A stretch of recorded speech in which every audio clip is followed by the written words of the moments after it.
Have you ever wondered how crucial the right teaching methodologies are in English as a foreign language, EFL instruction? In the vast world of language acquisition, the right methodology can make all the difference.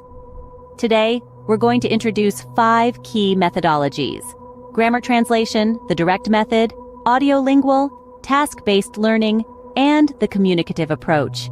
Each brings unique strengths to the table, shaping the learning journey in its own way. Now, let's delve into these methodologies and see how they help in EFL teaching.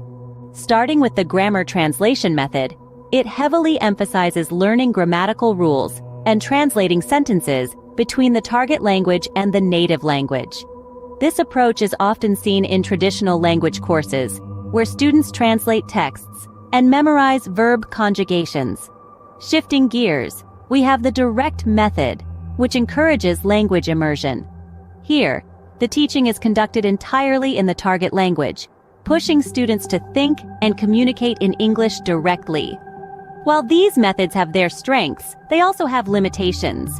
Let's move on to the next methodology. Next up is the audiolingual method, which focuses on repetitive drills and pattern practice.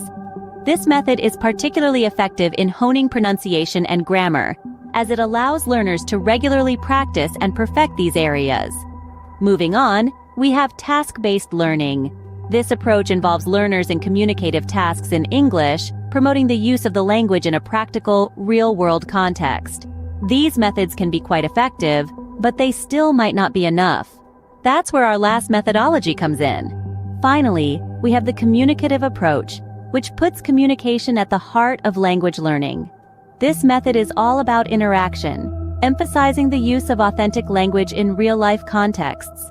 It's less about drilling grammar rules and more about facilitating conversations that feel natural and meaningful. In the communicative approach, the teacher's role is more of a guide, helping students navigate through the language rather than dictating its every detail. It's about creating a comfortable environment where learners can express themselves freely, promoting their communicative competence. This approach understands that language is not just about rules and vocabulary, it's a tool for communication. It's about understanding and making oneself understood in a variety of situations and contexts. It's about fluency over accuracy, the ability to convey a message efficiently, even with some grammatical mistakes. Remember, there's no one-size-fits-all in teaching. Finding the right mix of methodologies is key to effective EFL instruction.